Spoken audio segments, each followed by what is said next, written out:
Hi ನಮಸ್ತೆ ಎಲ್ಲರಿಗೂ ಮಧುರ ಚಾನಲ್ಗೆ ಸ್ವಾಗತ. ಇವತ್ತೊಂದೊಳ್ಳೆ ಸ್ವೀಟ್ ರೆಸಿಪಿಯನ್ನು ನಿಮ್ಮ ಜೊತೆ ಶೇರ್ ಮಾಡ್ಕೊಳ್ತಾ ಇದ್ದೇನೆ. ಅದುವೇ ಕೊಬ್ಬರಿ ಲಡ್ಡು. ಮನೆಯಲ್ಲಿ ಕಾಯಿ ಏನಾದರೂ ಎಕ್ಸ್ಟ್ರಾ ಮಿಕ್ಕಿದಾಗ ಈ ರೀತಿಯಾಗಿ ತುಂಬ ಸುಲಭವಾಗಿ ನೀವು ಕೊಬ್ಬರಿ ಲಡ್ಡನ್ನು ಮಾಡ್ಕೊಳ್ಬೋದು. ನೋಡಿ, ಮೊದಲಿಗೆ ನಾನಿಲ್ಲಿ ಒಂದು ಕಾಯಿಯನ್ನು ಕಟ್ ಮಾಡಿಕೊಂಡು ಇದರ ತುರಿಯನ್ನು ತುರ್ಕೊಂಡಿದ್ದೇನೆ. ನಂತರ ಕಾಯಿ ತುರಿಯನ್ನು ಮಿಕ್ಸಿ ಪಾತ್ರೆಗೆ ಸೇರಿಸ್ಕೊಂಡು ಒಂದು ರೌಂಡ್ ತಿರುಗಿಸಿ ಇಟ್ಕೊಂಡಿದ್ದೇನೆ. ನನಗೆ 2 ಕಪ್ ಆಗುವಷ್ಟು ಕಾಯಿ ತುರಿ ಸಿಕ್ಕಿದೆ. 2 ಕಪ್ ಕಾಯಿ ತುರಿಗೆ ನಾನಿಲ್ಲಿ 3/4 ಕಪ್ ಆಗುವಷ್ಟು ಬೆಲ್ಲವನ್ನು ಉಪಯೋಗಿಸ್ಕೊಳ್ತಾ ಇದ್ದೇನೆ. ನಿಮಗೆ ಸ್ವೀಟ್ ನೋಡಿಬಿಟ್ಟು ಸೇರಿಸ್ಕೊಳ್ಳಿ. ಈ ಕಾಯಿ ತುರಿ ಮತ್ತು ಬೆಲ್ಲವನ್ನು ಮಾತ್ರ ಉಪಯೋಗಿಸ್ಕೊಂಡು ಲಡ್ಡು ಮಾಡ್ಕೊಳ್ಬಹುದು. ಆದರೆ ನಾನಿಲ್ಲಿ ಎಕ್ಸ್ಟ್ರಾ ರುಚಿಗೋಸ್ಕರ 1/4 ಕಪ್ ಆಗುವಷ್ಟು ಕಡಲೆಕಾಯಿ ಬೀಜ ಹಾಗೆ 3 ಟೇಬಲ್ ಸ್ಪೂನ್ ಆಗುವಷ್ಟು ಎಳ್ಳನ್ನು ಸೇರಿಸ್ಕೊಳ್ತಾ ಇದ್ದೇನೆ. ಇದರಿಂದ ಟೇಸ್ಟ್ ತುಂಬಾ ಚೆನ್ನಾಗಾಗುತ್ತೆ. ಮೊದಲಿಗೆ ಸ್ಟವ್ ಮೇಲೆ ಬಾಣಲೆಯನ್ನು ಇಟ್ಕೊಂಡು 1/4 ಕಪ್ ಆಗುವಷ್ಟು ಕಡಲೆಕಾಯಿ ಬೀಜವನ್ನು ಸೇರಿಸ್ಕೊಂಡು ಇದು ರೋಸ್ಟ್ ಆಗೋ ತನಕ ಇದನ್ನು ಹುರ್ಕೊಳ್ತಾ ಇದ್ದೇನೆ. ಇದು ರೋಸ್ಟ್ ಆಗ್ತಿದ್ದ ಹಾಗೆಯೇ ಇದನ್ನು ತಣ್ಣಗಾಗಲಿಕ್ಕೋಸ್ಕರ ಒಂದು ಪ್ಲೇಟಿಗೆ ಸೇರಿಸಿ ಪಕ್ಕದಲ್ಲಿ ಇಟ್ಕೊಳ್ತೀನಿ. ನಂತರ ಅದೇ ಬಾಣಲೆಗೆ 3 ಟೇಬಲ್ ಸ್ಪೂನ್ ಆಗುವಷ್ಟು ಎಳ್ಳನ್ನು ಸೇರಿಸ್ಕೊಂಡು ಎಳ್ಳು ಕೂಡ ಸ್ವಲ್ಪ ಚಟಪಟ ಅನ್ನೋ ತನಕ ಇದನ್ನು ಕೂಡ ಹುರ್ಕೊಳ್ತಾ ಇದ್ದೇನೆ. ಹಾಗೆ ಎಳ್ಳನ್ನು ಕೂಡ ಒಂದು ಪ್ಲೇಟ್ಗೆ ಸೇರಿಸ್ಕೊಂಡು ತಣ್ಣಗಾಗಲಿಕ್ಕೆ ಸೈಡಲ್ಲಿ ಇಟ್ಕೊಳ್ತೀನಿ. ನಂತರ ಅದೇ ಬಾಣಲೆಗೆ ಒಂದು 3/4 ಕಪ್ ಆಗುವಷ್ಟು ಬೆಲ್ಲ ಹಾಗೆ 1/4 ಕಪ್ ಆಗುವಷ್ಟು ನೀರನ್ನು ಸೇರಿಸ್ಕೊಂಡು ಬೆಲ್ಲವನ್ನು ಕರಗಿಸ್ಕೊಳ್ತೀನಿ. ಪಾಕ ಬರೋದೇನು ಬೇಡ, ಬೆಲ್ಲ ಕರಗಿದ್ರೆ ಸಾಕಾಗುತ್ತೆ. ನೋಡಿ, ಇವಾಗ ಬೆಲ್ಲ ಎಲ್ಲ ಚೆನ್ನಾಗಿ ಕರಗಿಬಿಟ್ಟು ಕುದಿಲಿಕ್ಕೆ ಸ್ಟಾರ್ಟ್ ಆಗಿದೆ. ಈಗ ಸ್ಟವನ್ನು ಆಫ್ ಮಾಡಿಕೊಂಡು ಇದನ್ನು ಕೂಡ ಸೈಡಲ್ಲಿ ಇಟ್ಕೊಳ್ತೀನಿ.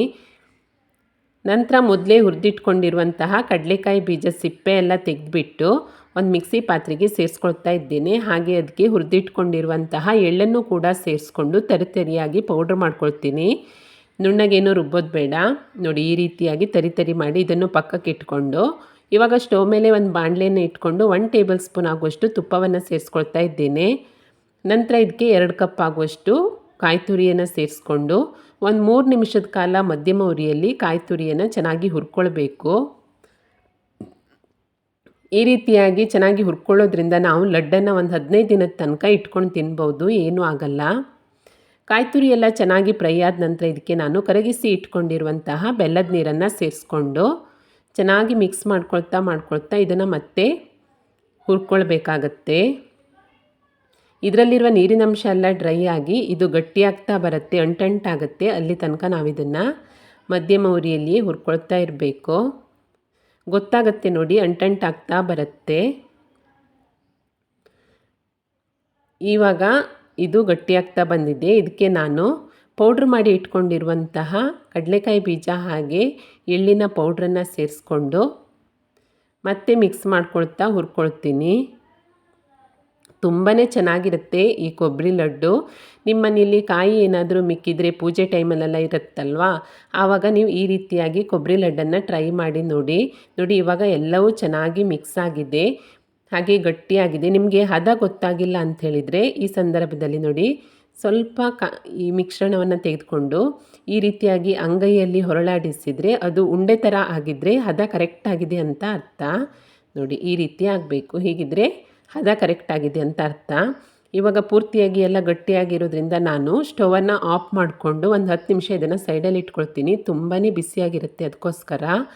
ನಂತರ ಉಗುರು ಬೆಚ್ಚಗಿರುವಾಗಲೇ ಇದನ್ನು ನಿಮಗೆ ಯಾವ ಸೈಜಲ್ಲಿ ಲಡ್ಡು ಬೇಕೋ ಆ ಸೈಜಲ್ಲಿ ಉಂಡೆಗಳನ್ನು ಮಾಡಿಕೊಂಡ್ರೆ ರುಚಿಯಾದಂತಹ ಹಾಗೆ ಆರೋಗ್ಯಕರವಾದಂತಹ ಕೊಬ್ಬರಿ ಲಡ್ಡು ರೆಡಿಯಾಗುತ್ತೆ. ಟೇಸ್ಟ್ ಅಂತೂ ತುಂಬಾ ಸೂಪರಾಗಿರುತ್ತೆ. ನೋಡಿ ಎಷ್ಟು ಚೆನ್ನಾಗಾಗಿದೆ ಅಂತ. ಇದೇ ರೀತಿಯಾಗಿ ನಾನು ಎಲ್ಲ ಲಡ್ಡನ್ನು ರೆಡಿ ಮಾಡಿಕೊಂಡಿದ್ದೇನೆ. ಹಾಗೆಯೇ ಜ್ಯೂಸಿ ಆಗಿಬಿಟ್ಟು ತುಂಬಾ ಸೂಪರಾಗಿರುತ್ತೆ ಈ ಕೊಬ್ಬರಿ ಲಡ್ಡು. ಹಾಗೆ ಆರೋಗ್ಯ ಕೂಡ ತುಂಬಾ ಒಳ್ಳೆಯದು. ನೋಡಿ ಎಷ್ಟು ಚೆನ್ನಾಗಿ ಕಾಣಿಸ್ತಿದೆ ಅಂತ. ನೀವು ಇದನ್ನು 15 ದಿನದ ತನಕ ಡಬ್ಬದಲ್ಲಿ ಸ್ಟೋರ್ ಮಾಡಿ ಇಟ್ಕೊಂಡು ತಿನ್ಬೋದು, ಏನೂ ಆಗಲ್ಲ. ತುಂಬಾ ಸಿಂಪಲ್ಲಾಗಿ ಮಾಡ್ಕೊಳ್ಬೋದು. ಮನೆಯಲ್ಲಿ ಪೂಜೆ ಟೈಮಲ್ಲೆಲ್ಲ ತುಂಬಾ ಕಾಯಿ ಮಿಕ್ಕಿರುತ್ತೆ, ಅದು ವೇಸ್ಟ್ ಮಾಡೋ ಬದಲು ಈ ರೀತಿಯಾಗಿ ಲಡ್ಡು ಸ್ವೀಟನ್ನು ಟ್ರೈ ಮಾಡಿ ನೋಡಿ. ಈ ರೆಸಿಪಿ ನಿಮಗೆ ಇಷ್ಟ ಆದಲ್ಲಿ ಲೈಕ್ ಮಾಡಿ, ಶೇರ್ ಮಾಡಿ, ಹಾಗೆ ಕಮೆಂಟ್ ಮಾಡಿ. ಹೊಸದಾಗಿ ನಮ್ಮ ಚಾನಲ್ ನೋಡ್ತಾ ಇದ್ದರೆ ಸಬ್ಸ್ಕ್ರೈಬ್ ಮಾಡಿಕೊಳ್ಳಿ. ಸಿಗೋಣ ಮುಂದಿನ ರೆಸಿಪಿಯಲ್ಲಿ. Thank you for watching.